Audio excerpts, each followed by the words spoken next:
All right, another video book review. This one is for Raising Steam, the last of the Moist von Lipwig books. I think it's also second to last book in the entire Discworld series. And didn't know it at the time. I just picked it up and read it because it's the last of the Moist books. Weird phrasing on that, but that's life.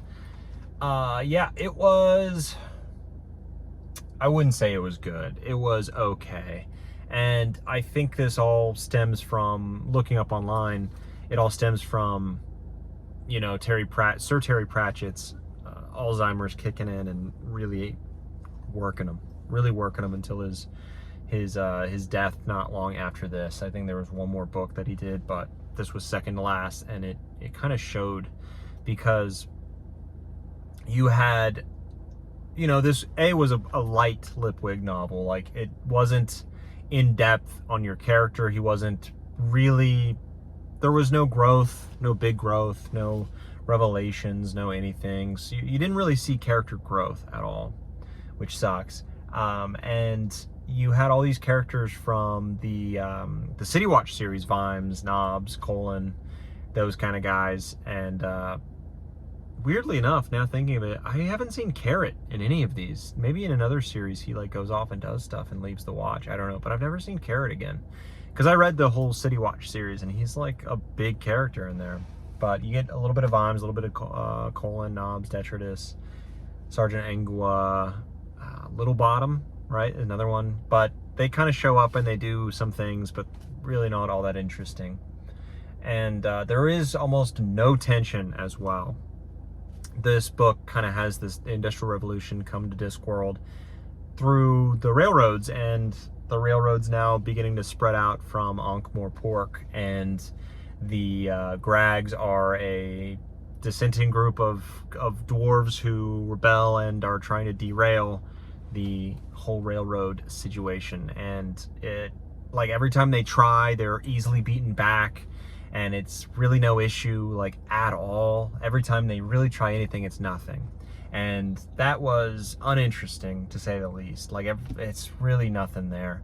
And that's because you just had a massive Avengers level cast of these characters. And nothing came from it interesting. No character building, again, nothing. Like, at all.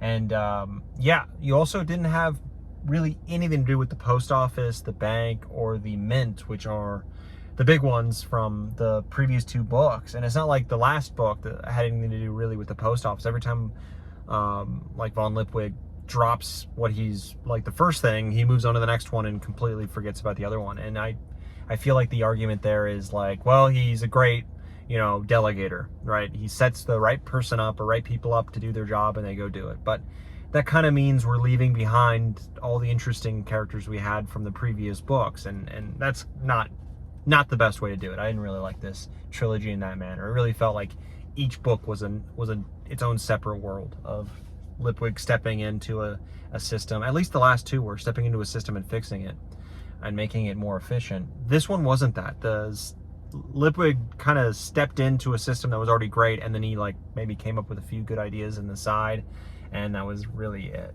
So it didn't feel at all like a Lipwig novel where he's kind of the driving force. He was kind of along for the ride, so to speak, the railroad ride.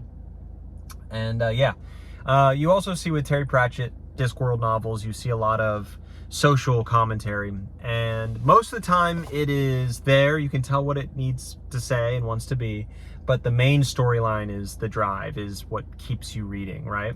This one, it felt a little bit like 70% more on the let me preach to you about the message, right? The message of the book. And it felt way more preachy than other novels.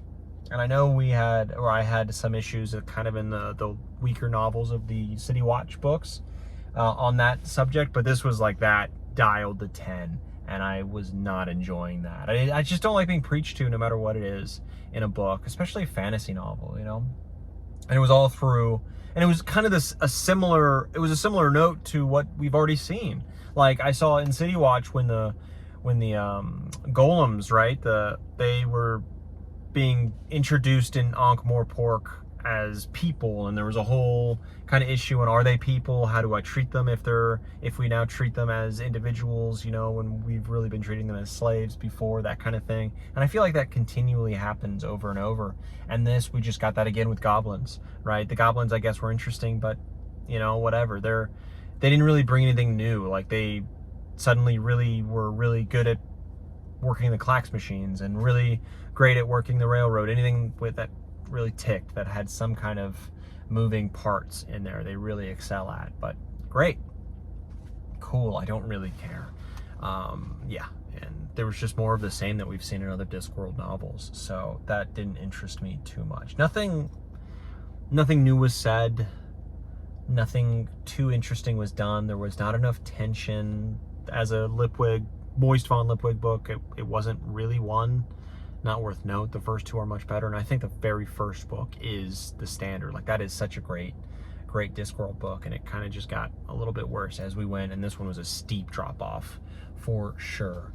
But yeah, there wasn't really, and it wasn't really that funny. There was some humor tried, but it wasn't up to the level of regular Discworld novels as well with that. So it wasn't hitting at all. It flowed, like, it was okay with that. So yeah, not much good to say, sadly, about this book. And again, it's because, you know, Sir Terry Pratchett was on his last legs, so to speak, and sucks to see. I remember seeing that with David Gimmel's last book in the Troy series. What is it? Is it not Shield of Thunder? It's something else. But that one, he passed away during the writing, and his wife finished it, and you just saw there was not enough editing done. There was not enough done on any of the parts, and it kind of fell apart because of it. It was okay. I think it was way better than this book, but it was still not strong, but we just saw that times a million here. So I'm going to give it a conservative 6 out of 10. 6 out of 10. I didn't hate it. I don't think it was too middle of the road, like it, but it's pretty forgettable, I'd say, too, because it doesn't excel or do anything anywhere at all. I might give it a 5. I might give it a 5 out of 10. But I haven't really rated books that low, and I've hated books. I've probably rated them lower. I can't remember my rating on it, but I'm going to give it a solid 5 out of 10. 5 out of 10. Yeah. God, that's too bad. That's too bad. Anyways, on to the next book.